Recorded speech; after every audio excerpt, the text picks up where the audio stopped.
요한복음 20장 19절에서 31절입니다. 교독하시고 마지막 절 말씀은 함께 읽겠습니다. 제가 먼저 읽겠습니다. 이날 곧 안식 후 첫날 저녁 때에 제자들이 유대인들을 두려워하여 모인 곳의 문들을 닫았더니 예수께서 오사 가운데 서서 이르시되 너희에게 평강이 있을지어다. 이 말씀하시고 손과 옆구리를 보이시니 제자들이 주를 보고 기뻐하더라. 예수께서 또 이르시되 너희에게 평강이 있을지어다. 아버지께서 나를 보내신 것 같이 나도 너희를 보내노라. 이 말씀하시고 그들을 향하사 숨을 내쉬며 이르시되 성령을 보내라. 너희가 누구의 죄든지 사하면 사하여질 것이요 누구의 죄든지 그대로 두면 그대로 있으리라 하시니라.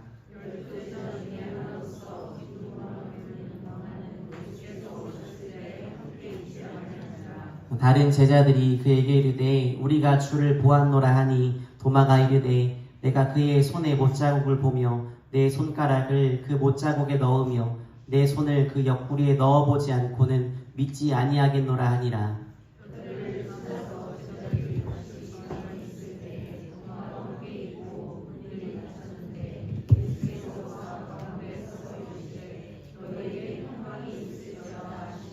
도마에게 이르시되 내 손가락을 이리 내밀어 내 손을 보고 내 손을 내밀어 내 옆구리에 넣어보라. 그리하여 믿음 없는 자가 되지 말고 믿는 자가 되라.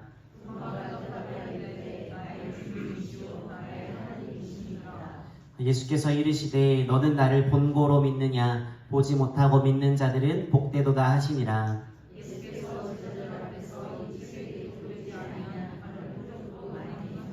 31절 함께 읽겠습니다.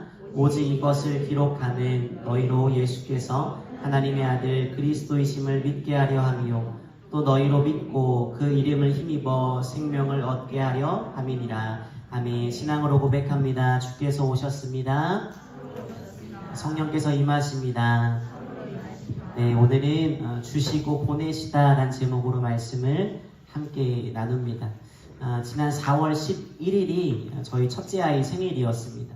아직 6살밖에 안 된 어린아이다 보니까 생일이 매우 중요합니다. 생일 선물 노래를 불러요. 특히 갖고 싶어하는 특정한 제품이 하나 있었습니다. 자주 보는 만화에 나오는 건데요. 시도 때도 없이 이 얘기를 합니다. 씻기는 중에도 아빠 나 탐험선이 너무 갖고 싶다. 크리스마스 선물을 준 날에도 다음에는 탐험선 사줄 거지 이렇게 말해요. 얼마나 기대하는지 몰라요. 그렇게 비싼 제품은 아니었는데 우리나라에서 인기가 없다 보니 구하기가 어렵더라고요. 그래도 부모는 위대합니다. 어떻게 이 제품 어렵사리 구해서 생일날 아침에 짠 하고 줬어요. 아이가 좋아하죠. 그 얼굴 한번 보려고 부모가 이렇게 노력을 합니다. 오늘 본문에도 예수님이 선물을 주시는 장면이 나와요. 부활하신 예수님 이야기 지난주에 우리 남 목사님 통해 말씀을 들었습니다. 마리아에게 나타나셨죠. 그리고 오늘 본문으로 넘어가면서 제자들의 모임 중에 주님이 나타나십니다. 선물을 주기 위해서 말입니다.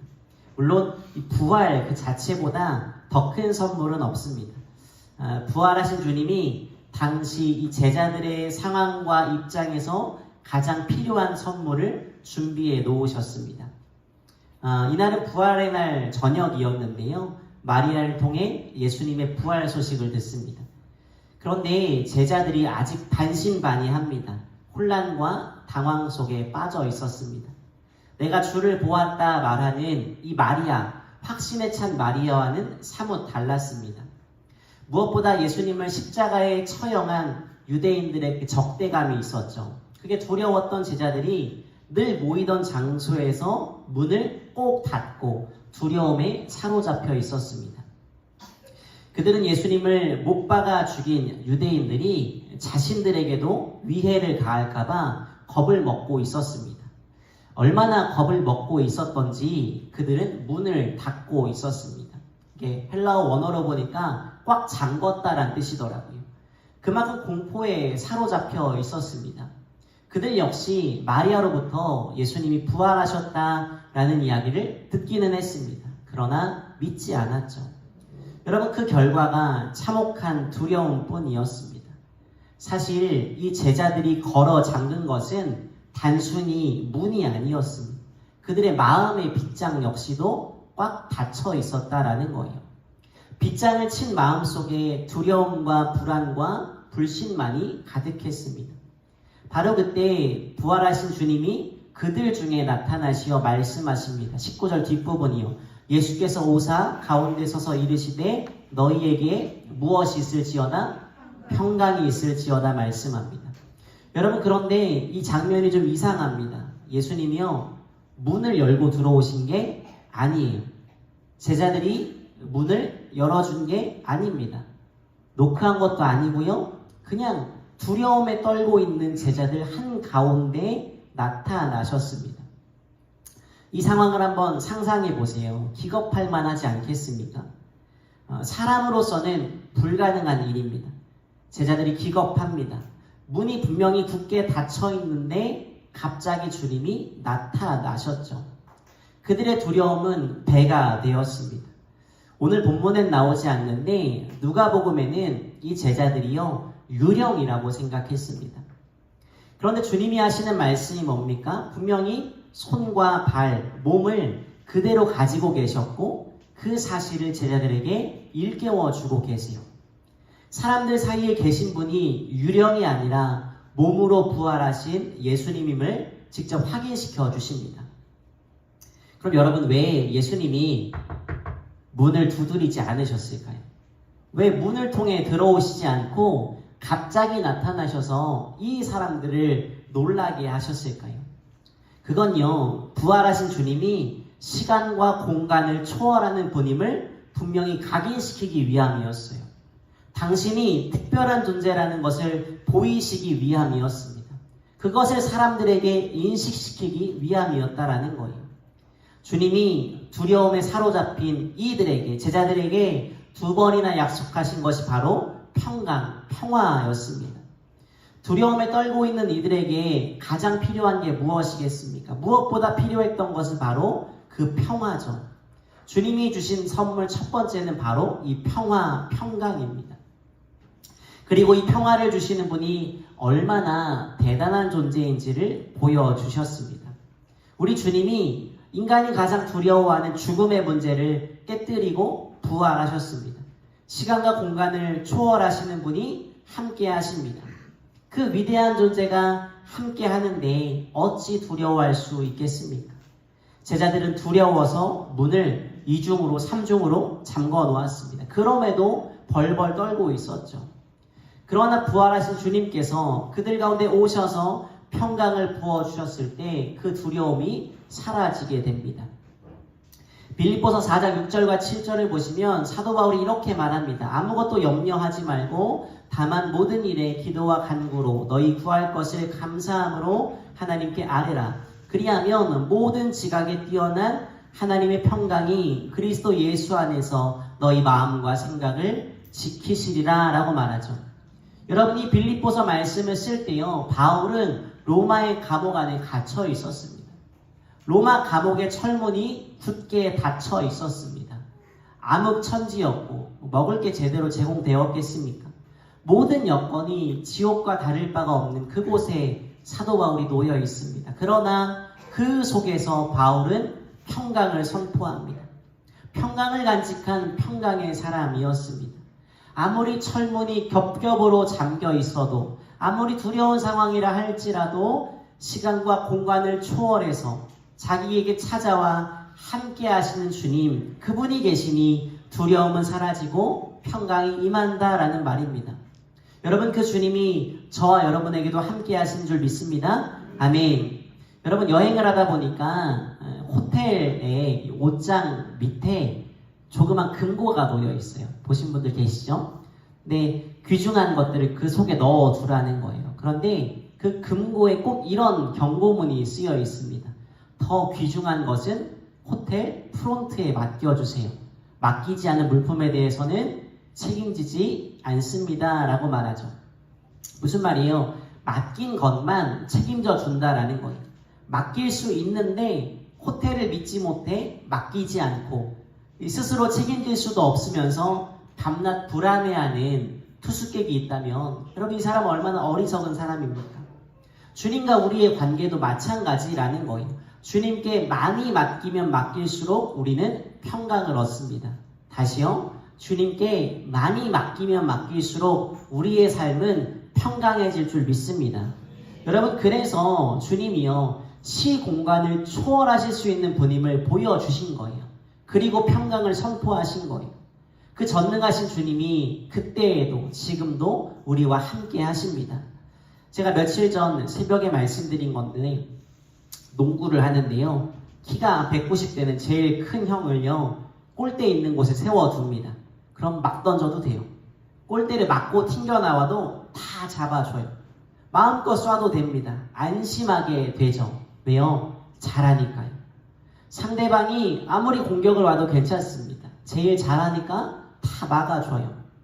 여러분, 하물며 주님이요, 그분은 시간과 공간을 초월해서 우리와 함께하고 계신 위대하신 분이십니다. 그러니까 여러분, 나를 보면요, 여러분 스스로를 보면요, 평강이 어렵습니다. 내 삶을 보세요. 얼마나 곤고하고 두렵습니까? 미래를 향한 막연함도 있고요, 또 멀쩡했던 건강에 갑자기 어려움이 찾아오기도 합니다. 저처럼요.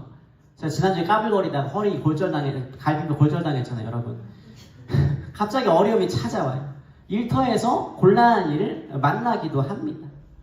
그러니까 우리에게 진짜 평강을 주시는, 그 문제보다 훨씬 큰, 우리 삶 전체를 다 맡겨도 괜찮은 주님께 귀중품처럼 우리의 삶을 맡기는 거예요. 그럴 때 주님이 주시는 선물, 평강이 우리 가운데 임하게 될 줄 믿습니다. 여러분, 주님께 우리의 삶을 맡겼으면 좋겠어요. 우리의 삶을 맡겨드릴 때 평강의 선물을 꼭 누리게 될 줄 믿습니다. 아멘. 또 하나 주님의 선물이 있는데 바로 성령입니다. 22절이요. 이 말씀을 하시고 그들을 향하사 숨을 내쉬며 이르시되 무엇을 받으라고요? 성령을 받으라 말씀하세요. 제자들은 연약한 사람입니다. 본디 갈릴리 인근에 모여있던 하찮은 사람들이죠. 그들은 결국 특별한 사람들이 아니었습니다. 그렇기 때문에 주님과 3년이나 동행했음에도 불구하고 지금 다락방에 숨어 벌벌 떨고 있죠. 그러면 이렇게 보잘것없는 인간들이 어떻게 참 평안을 누릴 수 있겠습니까? 부활하신 주님을 뵙는 거죠. 그 주님과 함께하는 것을 확신할 때에 평강이 임한다 말씀드렸죠. 그런데 이건 일시적인 거예요. 주님이 이윽고 승천하시죠. 안 보이게 되십니다. 주님 모습 보이지 않으면 다시 불안과 공포의 나락으로 추락해버린다라는 거예요. 그래서 성령을 부어주시는 거예요. 성령의 사람이 되기만 하면 아무리 겁쟁이였다 할지라도 어떤 상황에서도 참 평안의 삶을 누릴 수 있습니다. 성령 안에 거하기만 하면 제자들처럼 씻을 수 없는 배신을 했더라도 주님의 제자로 다시금 설 수 있게 되는 법입니다. 본문에서 주님이 숨을 내쉬면서 성령을 받으라 말씀하십니다. 숨결처럼 내재하시는 성령의 실제를 가르치시는 거예요. 우리나라 최초의 침례교 선교사가 펜윅이라는 분이에요. 이 펜윅 선교사님이 우리나라 말로 성경을 번역하면서 성령을 뭐라 번역했냐면 숨님, 호흡이라고 번역을 했어요.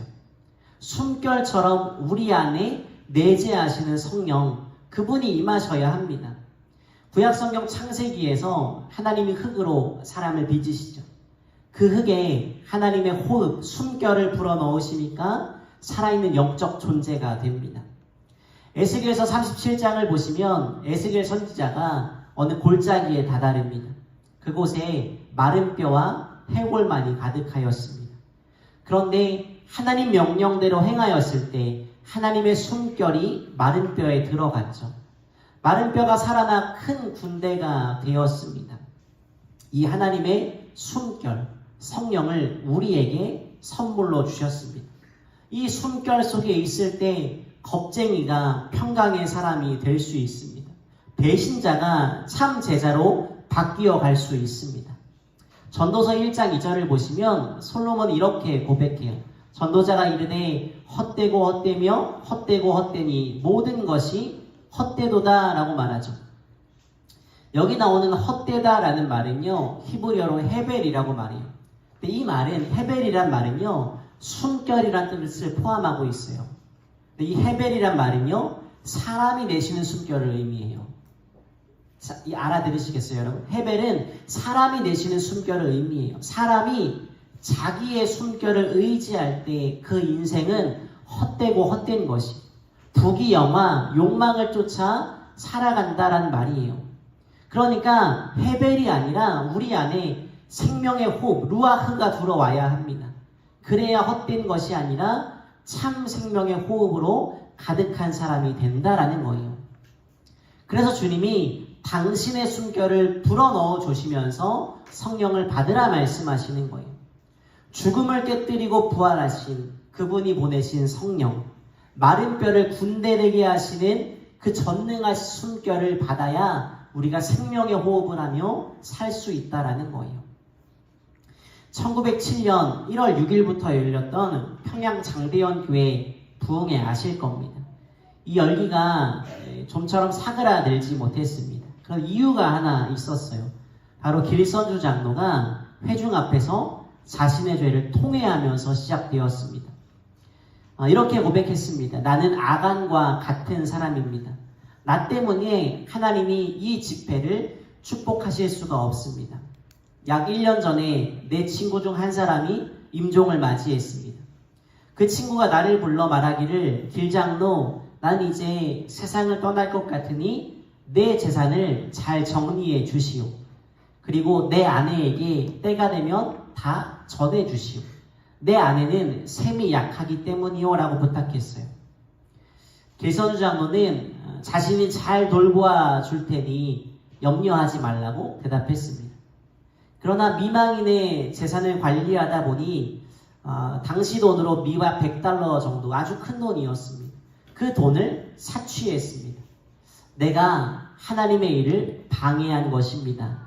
내일 아침에 그 돈 전액을 미망인에게 돌려드리겠습니다 라고 말했어요. 길선주 장로의 이 고백이 그곳에 모인 사람들의 상한 심령을 주님께 돌리기에 충분했습니다.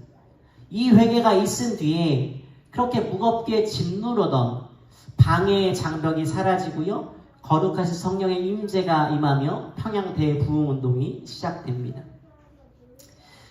이에 이기람 선교사님이 기도하기를 원하면 함께 통성으로 기도합시다 요청했습니다. 그곳에 모인 사람들이 간절히 기도했고 마치 그 길선주 장로의 회개가 뇌간에 불을 붙인 것처럼 되어서요, 정말 강력한 성령의 임재가 청중 가운데 나타났습니다. 여러분, 주님이 주시는 성령이 우리에게 필요합니다. 우리의 호흡이 아니라 성령의 호흡을 사모하며 살아가는 저와 여러분 되기를 소망합니다. 여러분, 이 땅을 우리가 우리의 숨결, 우리의 욕망이 아니라 성령의 숨결로 살아내는 사람 되기를 간절히 소망하며 축복합니다. 아멘. 여러분, 주님이 부활하셔서 제자들에게 오셨죠. 그런데 어떤 이유인지 그 역사적인 순간에 도마가 그 자리에 있지 않았습니다. 나중에 도마가 나타나는데 제자들이 이구동성으로 말하죠. 우리가 주님을 보았다라고 말이죠. 마리아가 부활의 주님을 만났다 증언했던 것처럼 이제 제자들도 부활의 증인이 되었습니다. 주님의 부활을 확인했다라는 말입니다. 그런데 이 증언을 들은 도마가 믿지 않아요. 주님께서 돌아가신 직접적인 사인이죠. 죽음의 원인이 되었던 이 못자국과 창자국을 확인하기 전까지는 내가 믿을 수 없다 말해요. 여러분, 주님의 부활을 믿지 못하겠다라고 말하는 거예요. 한마디로 죽은 사람이, 그것도 무덤 속에 장사된 예수님이 며칠이 지나서 다시 살아났다? 있을 수 없는 일이다 라는 거죠. 그로부터 8해가 지납니다. 주님이 다시 찾아오세요. 그날은 다행히도 도마가 함께하고 있었습니다. 도마를 발견하신 주님이 도마에게 다가가신 말씀 27절에 나오죠. 주님께서는 도마가 직접 보기 원했던 못자국과 창자국을 보여주시며 이제 의심을 떨쳐버리고 믿는 자가 되라 말씀하세요. 그 순간 도마는 주님의 부활을 확인하며 탄성을 지르게 됩니다. 주님은 8해 전에 도마가 어떤 말을 했는지 이미 다 알고 계셨던 거예요. 주님은 지금 도마의 의심을 책망하는 것이 아니라 손가락을 주님의 손과 옆구리에 넣어서라도 믿음 없는 자가 아니라 믿는 자가 되기를 바라고 계신 거예요. 보는 게 부족하다면 만져서라도 믿는 자가 되라는 거죠. 주님을 향한 도마를 향한 주님의 목적은 분명합니다. 주님을 의심하고 믿음 없는 자로 방황하는 어두운 인생이 아니라 부활의 주님을 믿음으로 참된 제자로 빛된 인생을 살아가라는 거예요. 도마는 찔러볼 필요도 없었죠. 자신 앞에 분명히 주님이 서 계시니까요. 도마는 이제 주님의 부활을 확신하는 사람이 되었습니다. 여러분, 예수 그리스도를 믿는 그리스도인들에게, 우리에게요, 신앙의 핵심이 뭘까요? 바로 주님의 죽으심과 부활입니다. 만약 주님의 부활이 없었다면 우리가 주님을 믿어야 할 이유 없습니다. 사도 바울의 지적처럼 예수 믿는 우리보다 불쌍한 사람은 없어요. 바울은 고린도전서 15장 17절에서 주님이 다시 살아나신 일이 없다면 우리의 믿음이 헛된 것이다 라고 말해요. 그러나 우리 주님의 부활은 사실이라는 거죠. 우린 여기서 도마가 이 의심에 빠지게 된 계기를 관찰할 필요가 있습니다. 여러분, 도마는 왜 의심했을까요? 왜 믿지 못했을까요? 그것은 도마가 그 자리에 있지 않았기 때문입니다. 도마가 공동체의 모임을 소홀히 한 까닭이었습니다. 예수님이 찾아오셨을 때 함께 있지 않았죠. 만약 도마가 함께 했다면 처음부터 주님을 믿는 역사가 일어났을 거예요. 하나님은요, 성도의 신앙을 공동체를 통해 성숙해 가도록 디자인하셨습니다. 그래서 히브리서 10장은요, 모이기를 패하는 어떤 사람들의 습관과 같이 하지 말고 오직 권하여 그날이 가까움을 볼수록 더욱 그리하자라고 말씀합니다. 여러분, 이 모임을 패하지 말아야 합니다. 예배를 소홀히 하지 마시기 바랍니다. 성도의 교제를 소홀히 하지 마시기 바랍니다. 공동체를 떠나지 말아야 합니다. 있어야 할 곳에 있어야 하고 잊지 말아야 할 곳에 잊지 말아야 합니다.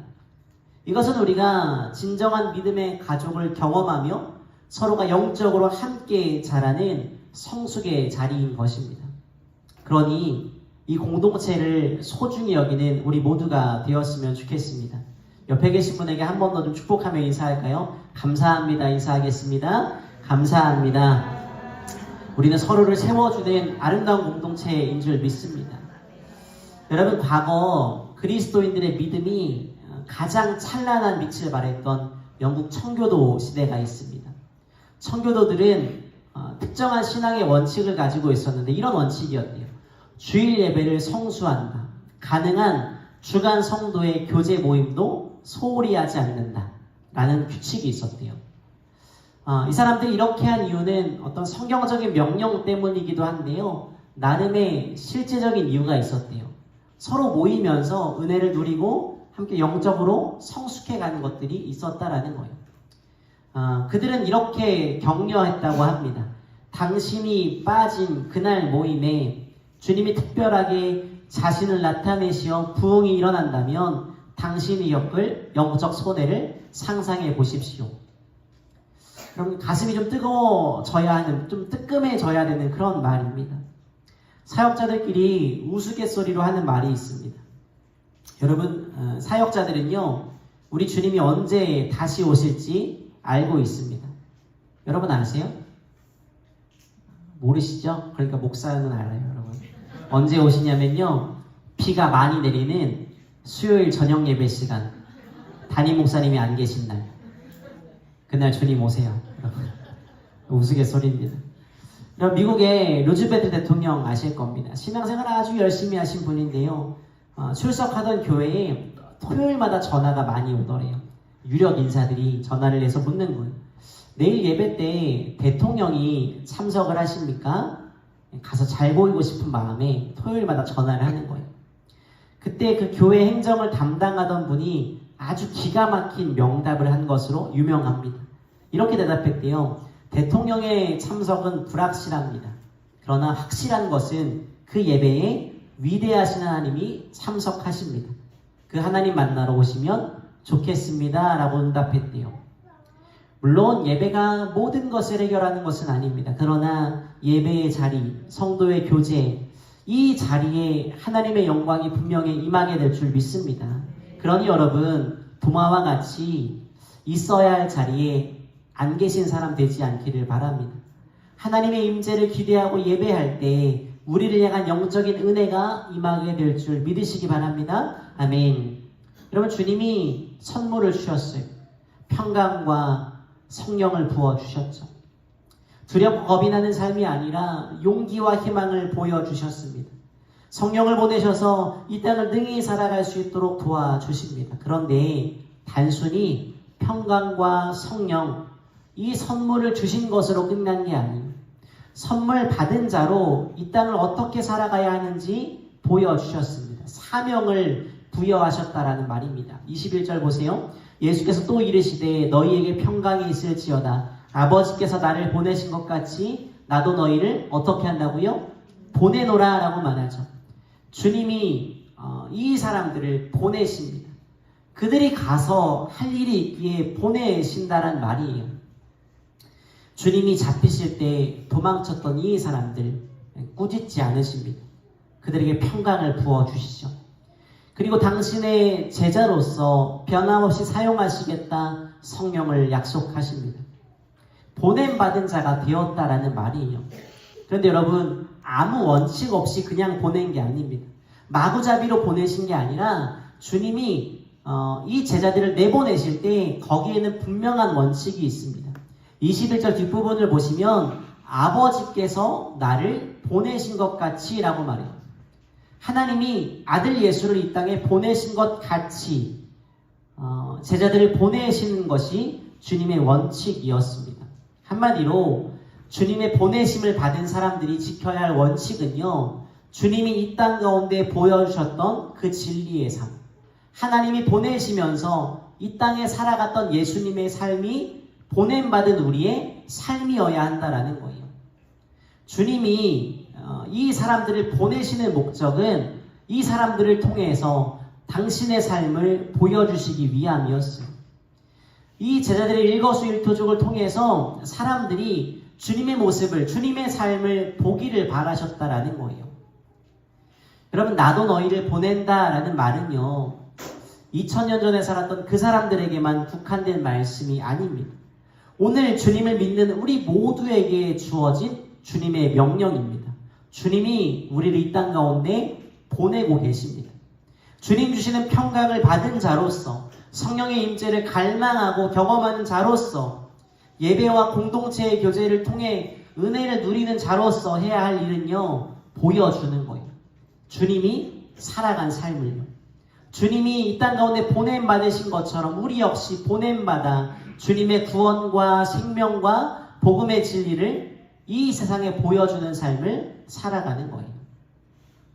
만약 여러분, 우리의 삶이 불신자에게 거부감을 주고 있다면 우리 신앙행위가 믿지 않는 사람들 사이에서 위화감을 조성하고 있다면 우리의 삶이요, 이 기준을 지키지 못하고 있을 수도 있어요.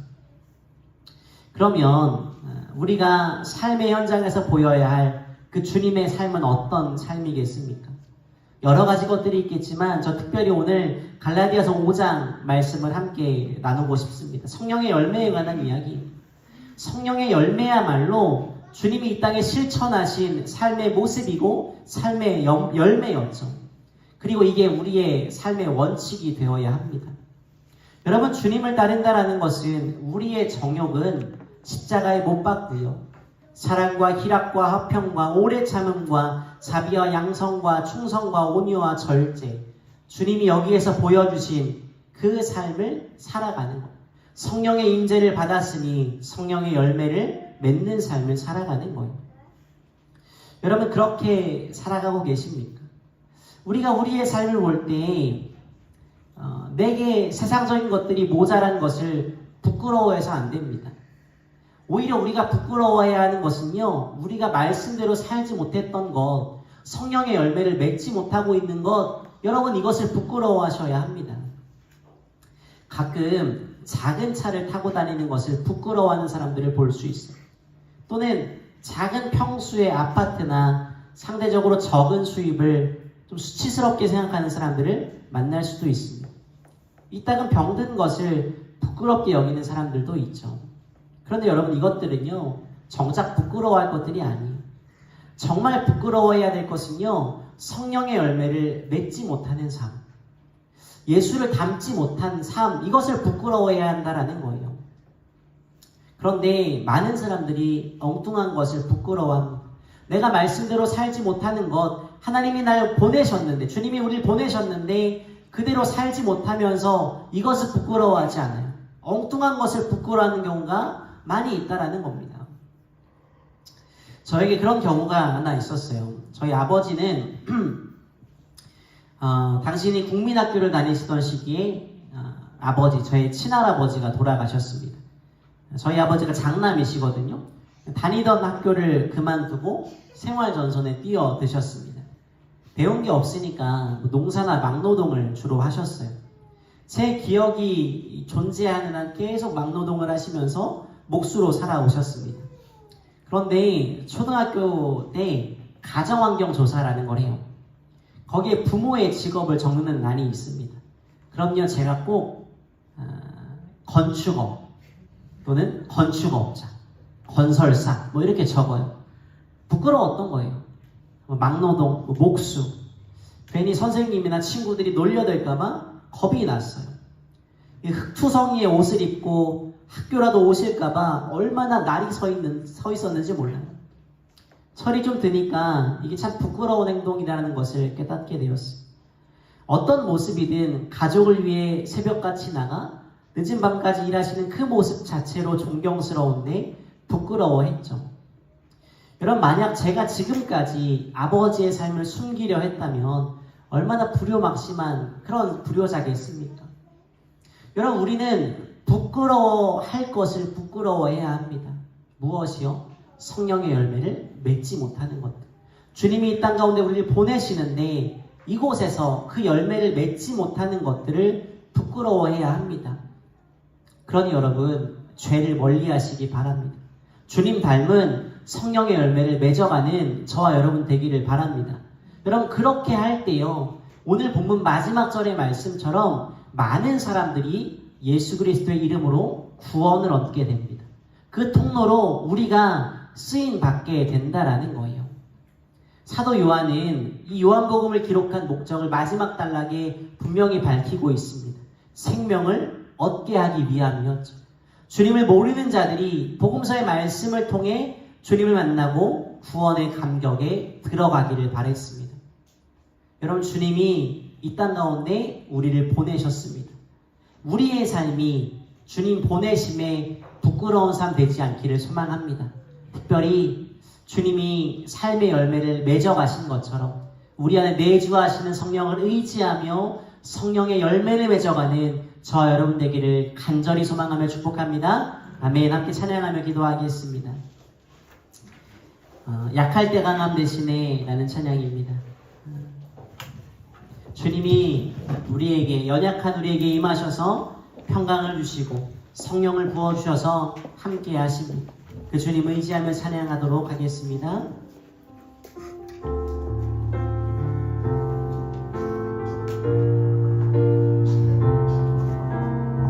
찬양합니다. 약할 때 강함 대신에, 약할 때 강함 대신에 나의 보배가 되신 주, 주 나의 모든 것, 주 안에 있는 보물을 나는 포기할 수 없네. 주 나의 모든. 2절로 고백하실까요? 십자가 죄사하셨네. 십자가 죄사하셨네. 주님의 이름 찬양해. 주 나의 모든 것. 쓰러진 나를 세우고, 쓰러진 나를 세우고 나의 빈잔을 채우네. 주 나의 모든 것.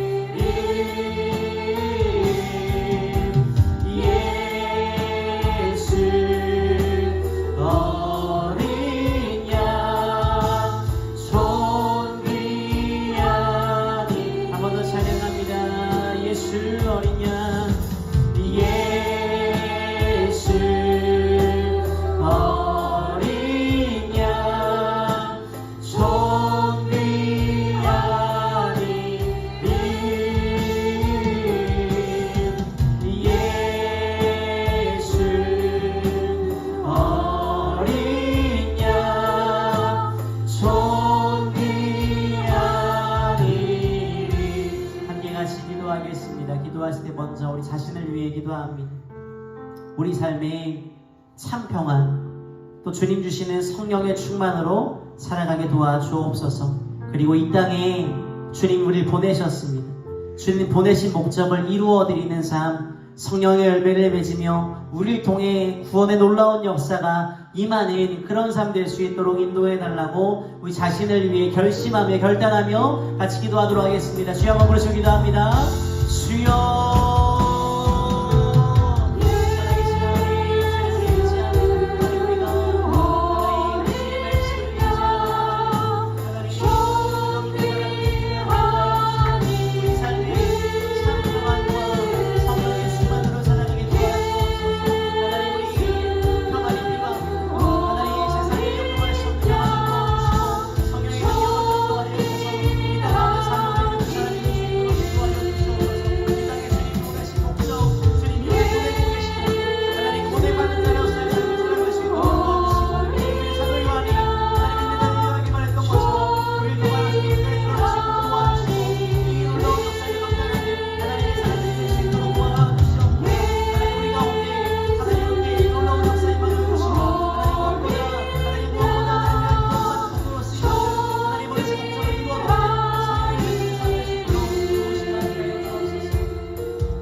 우리 교회를 위해서 같이 기도합니다. 우리 교회가 주의 뜻을 따르며 사도 요한이 복음서를 기록한 것처럼 생명을 얻게 하고 구원의 감격에 많은 사람을 초대하고 있는데 우리 교회를 통하여서 구원의 놀라운 역사가 임하기를 소망합니다.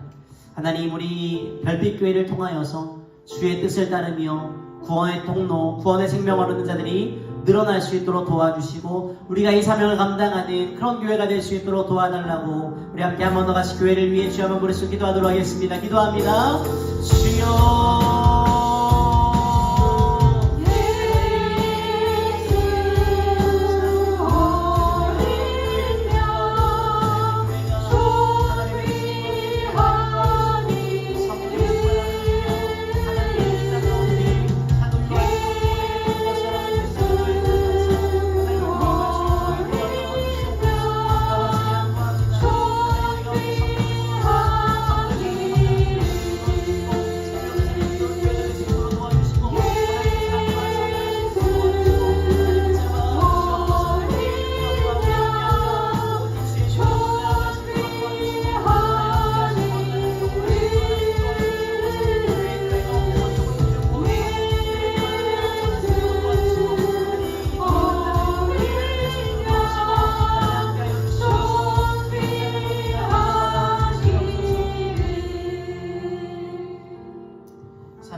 연약하고 두려워하는 인생들, 그 제자들을 찾아가셔서 평강을 선포하신 주님, 오늘 우리 가운데도 주의 평강이 임하기를 소망합니다.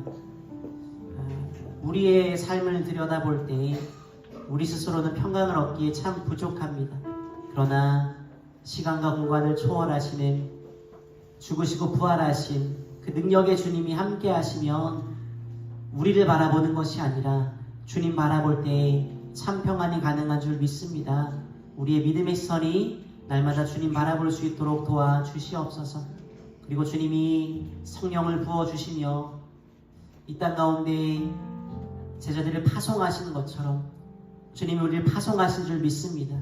이 땅 가운데 주님 보내신 것처럼 살아갈 수 있도록 도와주시옵소서. 특별히 성령이 내주하고 있으니 성령의 열매를 맺는 삶 되게 도와주옵소서. 헛된 것들을 맺는 인생 되지 않게 하시고 오직 성령의 열매를 맺는 것, 이것을 자랑스러워하는 성도가 될 수 있도록 도와주옵소서. 우리 교회를 위해서도 기도하였습니다. 사도 요한이 복음서를 기록하며 구원 얻는 자가 날로 늘어나기를 소망했고 믿는 자가 더하기를 소망했던 것처럼 우리 교회의 모습을 통하여서, 이 예배를 통하여서, 전도하는 것들을 통하여서, 사랑을 나누는 것들을 통하여서 예수 믿는 자가 늘어날 수 있도록 우리 별빛교회가 그렇게 축복의 통로로 쓰임받을 수 있도록 함께하여 주시옵소서. 우리의 삶을 통해 영광받으 주님을 찬양합니다. 예수님의 이름으로 기도드렸습니다. 아멘. 아멘.